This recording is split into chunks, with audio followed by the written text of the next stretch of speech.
The Democrats have been promising their base for months that they would stop the SAVE Act cold.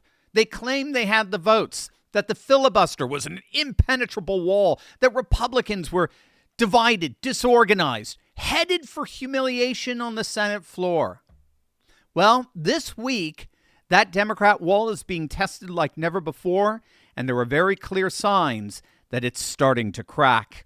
And if it falls, it won't be just a legislative victory. It'll be one of the most consequential election integrity wins in American history. Stick to the very end of this video because we're going to break down exactly how Republicans found the path to passing this bill and why Democrat senators are all suddenly beginning to panic. Hey gang, it's me, Dr. Steve, your Patriot Professor, here to help you make sense of the madness with breaking news and analysis you're not going to get anywhere else. So you know what to do. Make sure to smack that bell and subscribe button. All right, so this is it, gang. This is the week that the SAVE Act comes up for a vote, and every single Democrat who steps in front of that camera to block proof of citizenship voting is handing Republicans a campaign ad they'll run on repeat straight through November. The pressure's real. The House ultimatum is real. Senator Mike Lee says he's optimistic. He doesn't use that word optimistic in vain unless something has genuinely moved, which it has. We'll find out in a moment. But he's reporting the SAVE Act has turned a corner. Let's start with the basics here of what Save America Act actually does, because the legacy media is doing everything they possibly can to muddy the waters on this one, as they always do, right? Always in favor of Democrats and to the disadvantage of Republicans. But regardless, the bill, bottom line, requires proof of citizenship to register to vote in federal elections. That's it. That is literally it. It requires proof of citizenship to vote, to register to vote in federal elections, and it requires states to remove non-citizens from voter rolls. It mandates that federal forms, including the motor voter registration form used by the DMV, require documentary proof of citizenship. So the same ID requirements that you need to buy alcohol or board a plane or open a bank account, that'll now be applied when registering to vote. So you have to have a real ID compliant driver's license or a U.S. birth certificate presented alongside a government issued photo ID. You have to have naturalization certificate. You have to have a U.S. passport. Whatever it is, it's got to be an official document proving you are a citizen to vote in order to register to vote in a federal election. That's it. Bottom line, that's the SAVE Act. And the very fact that that requirement is controversial, the very fact that that requirement may not pass the Senate tells you everything you need to know about how insane the Democrats are and how dysfunctional and broken the Senate has become. Oh, and I should mention, too, it also makes it a federal crime to count ballots from non-citizens in federal elections. So it holds election officers accountable as well. Now, simply put, the SAVE Act is one of the most popular pieces of legislation imaginable. 71% of Americans support this bill, according to the latest Harvard CAPS Harris poll. And this is after a 3-month legacy media blitzkrieg to try to convince people it's somehow controversial. Even Chuck Schumer inadvertently handed Republicans the best soundbite in the entire debate when he warned that millions of voters would be removed from the rolls if the bill were passed.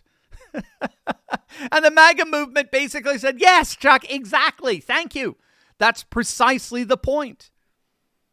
The bill passed the House back on February 5th, sponsored by Representative Chip Roy, a Texas representative, and it sailed through on a party line vote. Again, Mike Johnson gets it done. You got to hand it to him.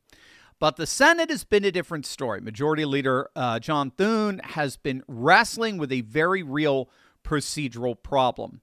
Republicans hold 53 seats. Democrats are unanimously opposed, for the exception of John Fetterman. And you need 60 votes to break a filibuster. Thune's instinct was to bring the bill to the floor for a show vote, put Democrats on record, let them filibuster it, and then use that as campaign ammunition for November. But the House GOP wasn't having any of it.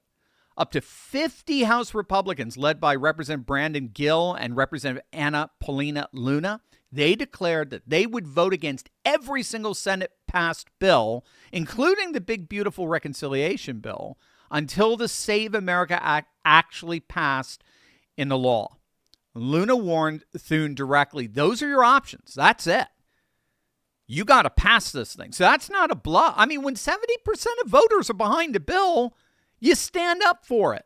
And that's exactly, to their credit, what House Republicans are doing here. They are demanding that Thune find a way of getting this bill to President Trump's desk. And it looks like they've done just that. Here is the great Louisiana Senator John Kennedy. So to get to 60, though, is the thought that this would be a reconciliation bill so you don't have to get to the 60? Is there a single Democrat? Are there several Democrats who would vote with you on the save? I would do it through reconciliation. We could short circuit all of this, but I'm in a minority. I have chased Senator Thune, my good friend, like he stole Thanksgiving to try to get him to do a reconciliation. This would be perfect for reconciliation. So this would be perfect for a reconciliation bill. But again, as Kennedy noted there, they have yet to convince enough Republican senators to get on board with that. Now, there is talk about passing what's called a talking filibuster. So that's where Democrat senators would have to actually continually give speeches in order to avoid a cloture vote that would force a vote on the bill. It's been confirmed that upwards of 30 Senate Republicans are all for implementing a talking filibuster. But Thune's not sold on that. He's calling it way too complicated and risky. You're going to have to change the rules of the chamber. And then when you change rules, the Democrats are able to bring up all of these countermeasures and counter bills and so forth to make the whole process very, very messy, very, very painful. But as it turns out, Utah Senator Mike Lee looks like he may have found the perfect compromise. He's come up with a hybrid approach that promises to accomplish precisely what over 70% of voters want to see: voter ID and the restoration of election integrity. But speaking of a hybrid approach, if you love books and are looking for some ways of making extra cash from the comfort of your own laptop, do I have something for you? What if I told you that there's a little-known arbitrage play hiding inside a $30 billion market? You heard that right, $30 billion with a B, and regular people with zero background in finance or tech are quietly generating $5,000, $10,000, or even $20,000 a month from it, using nothing but a laptop. I know, it sounds almost too good to be true, but it is.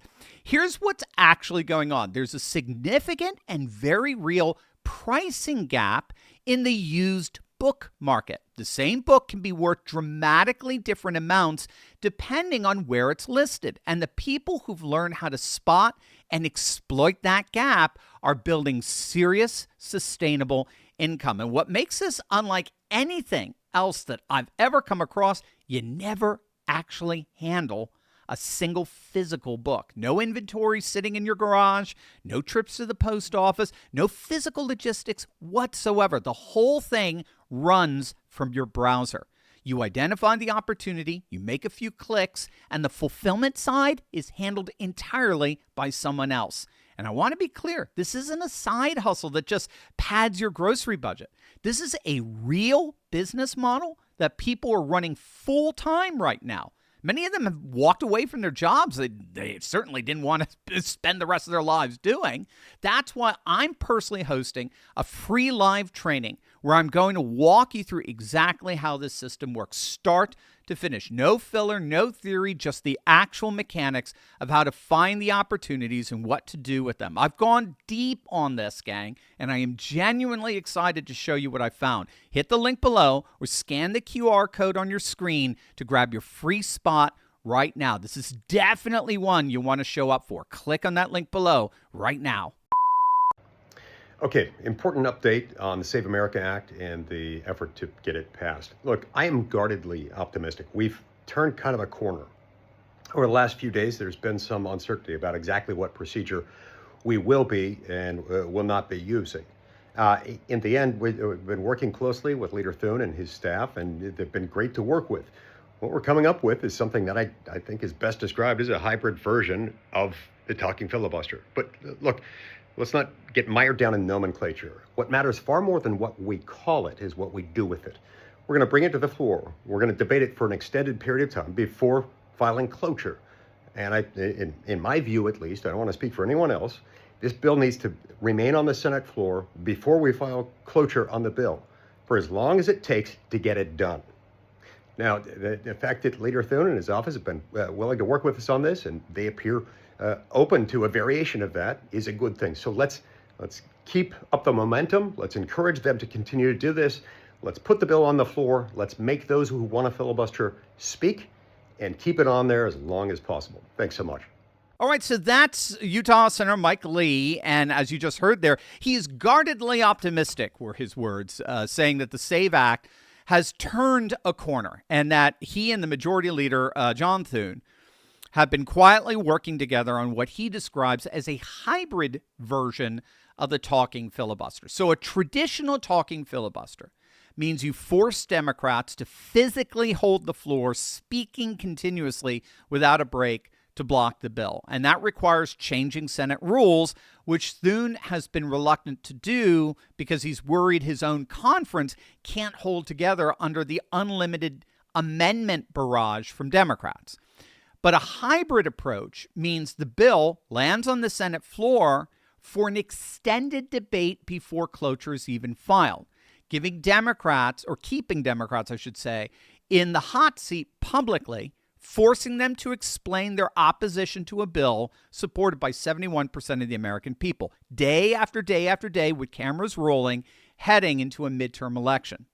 Now, Thune confirmed this week he is pushing forward with exactly this kind of extended floor process, and he made clear this is not a courtesy vote. It's a pressure campaign. The longer this sits on the Senate floor, the harder it becomes for red state Democrats like John Ossoff in Georgia, or Democrats vying for the open seat in Michigan, to keep voting to block a bill that their own constituents overwhelmingly support. Now, here's what makes this movement so pivotal. Because what's happening here is that it looks like this hybrid version of the talking filibuster that'll force the Democrats to speak for a prolonged period of time without having to change Senate rules is getting combined then with Senator John Kennedy's proposal to put it up for a vote via reconciliation. So Kennedy's point is simple, right? If the hybrid floor strategy doesn't work, reconciliation is sitting right there as the nuclear option. And there are enough members who want this bill passed that the pressure to use every available tool is only going to end up growing with. And the Democrats know it. Senate Democrat Leader Schumer is privately warning his caucus that this is not going to be a clean bill, that the procedural landscape is shifting, that the House ultimatum is real, and that at least a handful of red state Democrats are going to face an almost impossible choice between keeping their base happy and explaining to their constituents why they blocked the citizenship verification bill just months before a midterm election. So here's the bottom line. The Save America Act is heading to the Senate floor this week for what could be the most consequential legislative showdown of 2026. The path is not guaranteed. Thune still has reservations. The parliamentarian question on reconciliation is unresolved. She might strike it down. And it will take sustained House pressure and Senate unity to push it through. But Mike Lee's optimism is not a PR move. He is the lead sponsor. He's been inside these negotiations, and when he says the bill has turned a corner, that means something real has shifted inside the conference. Senator Kennedy found a way. The House held the line, and now the entire weight of the question falls on a handful of Democrat senators who are going to have to look their constituents in the eye and explain why they think non-citizens should be on American voter rolls. The American people are watching. And in 2026, they are paying very, very close attention. So what do you guys think? Let me know in the comments section below. Do you like this hybrid approach? I think it's pretty impressive. And as always, make sure to smack that bell and subscribe button for breaking news and analysis you're not going to get anywhere else. Love you guys. God bless.